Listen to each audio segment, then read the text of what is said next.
Bienvenue dans Crunch Time. Qu'il s'agisse de définir un métier ou d'expliquer un terme technique, grâce à Crunch Time, les mots du développement de jeux vidéo n'auront plus de secret pour vous. Lorsqu'un éditeur annonce un jeu, le développement est souvent bien loin d'être terminé.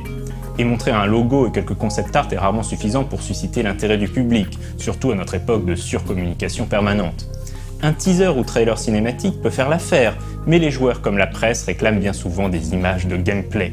On veut voir le jeu en action, c'est tout naturel. Que faire si le jeu n'est pas encore suffisamment avancé pour être montrable? Eh bien, on triche. C'est là que le fake gameplay footage entre en jeu. On le nomme parfois également target footage, c'est-à-dire des images qui représentent les objectifs que le jeu cherche à atteindre. Le fake gameplay footage reprend les assets et les décors du jeu, mais les met en scène dans une séquence scriptée. En général, cette séquence est mise en place directement dans le moteur du jeu. Même si le fake gameplay footage utilise les assets du jeu, l'image est bien souvent retouchée en post-prod pour paraître plus jolie et gommer les imperfections. L'interface de jeu est rajoutée dans le logiciel de montage, on rajoute des effets sonores, etc.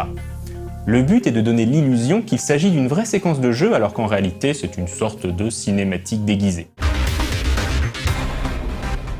Le piège, c'est que parfois l'éditeur ou son département marketing en font trop et survendent la qualité graphique du jeu. Ou parfois tout simplement le problème est le même qu'avec la tranche verticale. Un tronçon de jeu scripté capturé sur un ordinateur surpuissant peut se permettre de pousser les options graphiques à leur maximum.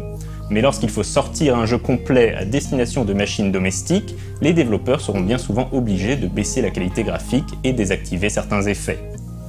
Et bien évidemment, le public sera impitoyable si le jeu s'avère au final moins beau ou moins spectaculaire que ce que promettait le fake gameplay footage.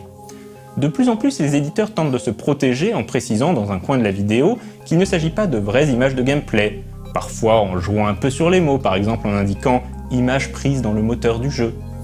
Mais faute d'explications claires et de référentiels appropriés, les spectateurs ne tirent pas forcément les conclusions qui s'imposent.